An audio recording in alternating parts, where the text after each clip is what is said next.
现在是2024年的5月15日了，大多数的地方的草莓市都没有了。我们这儿露天的越秀啊，这边是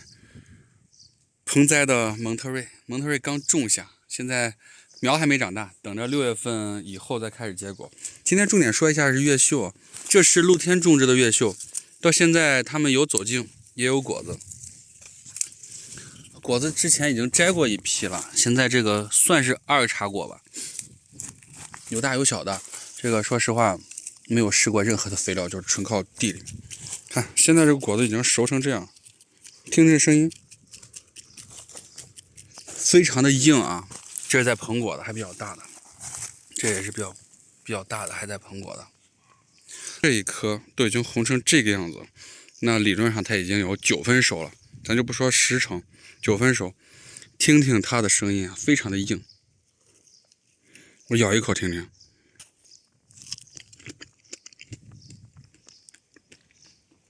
硬度依然很大。那现在在这样一个相对比较高的高温，我们这儿也超过了30度，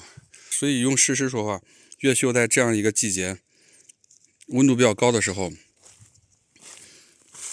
它的果子硬度还都是比较大的，而且地栽没有打药，没有浇水，也没有施肥，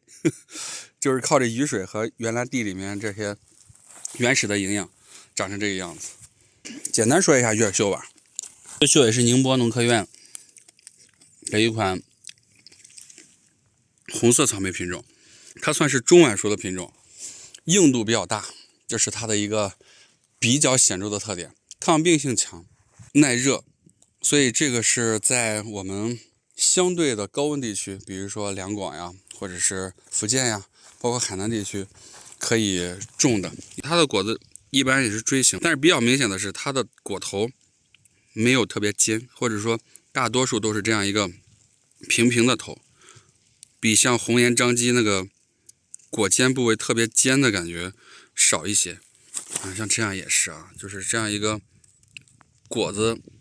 头部的位置不是特别的尖，它的口感呢是甜中带酸，相对来说也是比较甜的。那么对于我们新手来是比较友好的一款草莓，口感是非常的不错，特别是在现在吃起来酸甜可口。还是说了，硬度到现在没得挑，因为已经开始走茎了，但它还有花跟果，有花有果是我们这儿的特色，因为我们这儿夜温比较低。